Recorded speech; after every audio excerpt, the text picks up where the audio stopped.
Dans un entretien à RFI, le président ivoirien Alassane Ouattara a assuré le lundi 11 février dernier qu'il ne connaissait pratiquement pas l'ancien procureur de la Cour pénale internationale, Luis Moreno Ocampo.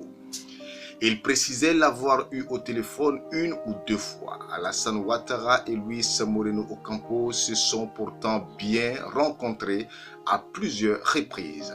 Par exemple, le 26 novembre 2011, 4 jours avant le transfèrement de Laurent Gbagbo à La Haye. Selon une enquête de Mediapart et de l'European Investigative Collaboration, publiée en octobre 2017, la présidence ivoirienne avait contacté l'un des responsables de la division de coopération du bureau du procureur et proposé un rendez-vous soit à Bruxelles le 22 novembre. Lit-on dans une note interne de la Cour, soit le 26 novembre à Paris, où Alassane Ouattara dispose d'une résidence. Selon un compte-rendu de l'employé de la Cour, le président ivoirien souhaitait connaître les suites du dossier et savoir quel message il peut délivrer aux diplomates qu'il va rencontrer à Bruxelles. Le procureur et le chef de l'État se sont finalement rencontrés à Paris le 26 novembre 2011 à 11h30. Au cours de la crise entre décembre 2010 et avril 2011, plusieurs contacts, le plus souvent indirects, ont eu lieu entre Alassane Ouattara et le Quai d'Orsay et les services du procureur lorsque ce n'était pas le procureur lui-même, comme l'attestent de nombreux échanges d'emails et de documents.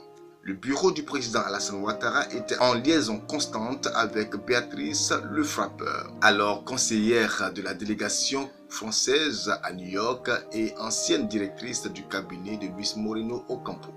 Ainsi, lors de l'arrestation de Laurent Gbagbo à la résidence présidentielle à Abidjan le 11 avril 2011, Stéphane Gompers avait adressé un courriel à plusieurs responsables du Quai d'Orsay et à l'Élysée expliquant que le procureur souhaite que Alassane ne relâche pas Gbagbo, que le procureur réclame la coopération d'un État pour l'arrestation d'un suspect n'est pas en soi douteux, mais il n'a à l'époque aucun mandat pour enquêter et n'a bien sûr émis aucun mandat d'arrêt. La Côte d'Ivoire n'est alors pas membre de la Cour pénale internationale. Il en a accepté la compétence dans une déclaration soumise à Laurent Gbagbo en son temps, puis à Alassane Ouattara en décembre 2010. Une telle déclaration ne permet pas au procureur d'enquêter de son propre chef. Il doit au préalable en demander l'autorisation au juge. C'est le circuit légal, mais en cherchant un autre mode de saisine d'autres États membres de la Cour, par exemple. Le procureur argentin aurait voulu échapper au contrôle judiciaire plus lent et incertain. Il s'y résigne finalement et dépose une requête en juin 2011. En octobre, il obtient le feu vert des juges pour enquêter. 12 jours plus tard, Alassane Ouattara et Luis Moreno Ocampo se rencontrent à Abidjan dans la résidence privée du chef de l'État, comme le montre cette photo. Une photo toujours disponible sur le portail officiel du gouvernement de Côte d'Ivoire.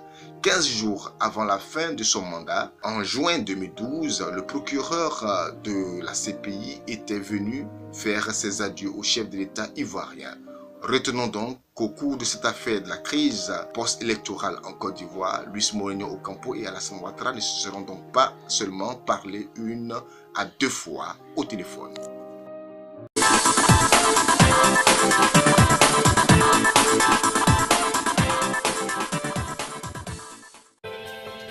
Pour tous vos besoins de web reportage, Canal Ivoire est à votre service.